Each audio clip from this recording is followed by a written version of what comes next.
Hi guys, welcome to another vlog. গ্রামের ছেলে SK চ্যানেলে তোমাদেরকে সবাইকে স্বাগত। আজ আমরা যাচ্ছি বীরভূম জেলার বোলপুর ব্লকের অন্তর্গত রসুলপুর গ্রামের সবুজ বন রিসোর্টে। বোলপুর স্টেশন থেকে 13 কিলোমিটার দূরে রিসোর্টটি অবস্থিত। 1 hour later. অনেকক্ষণ জার্নি করার পর আমরা শেষমেশ পৌঁছে গেলাম সবুজ বন রিসোর্টে। এই রিসোর্টের প্রবেশ মূল্য মাত্র 30 টাকা। এবার আমরা কিছু সিনেমাটিক শট দেখে নেব। আবারও ফিরে এলাম কিছু তথ্য নিয়ে। এখানকার কেয়ারটেকারের কাছ থেকে জানতে পারলাম এই উদ্যান 100 বিঘার উপর অবস্থিত।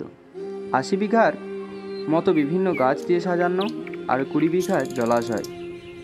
প্রকৃতিপ্রেমিকদের জন্য একটি দারুণ জায়গা।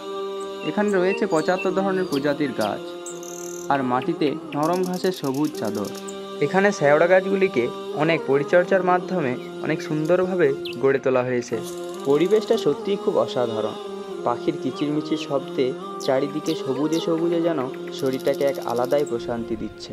এখানে ঢুকেই তোমরা দেখতে পাবে শত বছরের পুরাতন একটি মন্দির। তার পাশে রয়েছে বিভিন্ন ধরনের পাম গাছ। এখানে তোমরা যদি রাত থাকতে চাও তাহলে থাকতে পারো। কটেজের ব্যবস্থা আছে, ফ্যান, লাইট, তার সাথে এসিও থাকছে।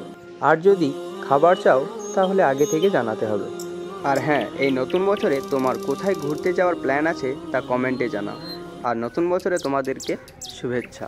এইরকম ইন্টারেস্টিং ভিডিও পেতে অবশ্যই চ্যানেলটিকে সাবস্ক্রাইব করে পাশে থাকবেন। আবার দেখা হচ্ছে নেক্সট ভিডিওতে। ততক্ষণ ভালো থাকবেন, সুস্থ থাকবেন।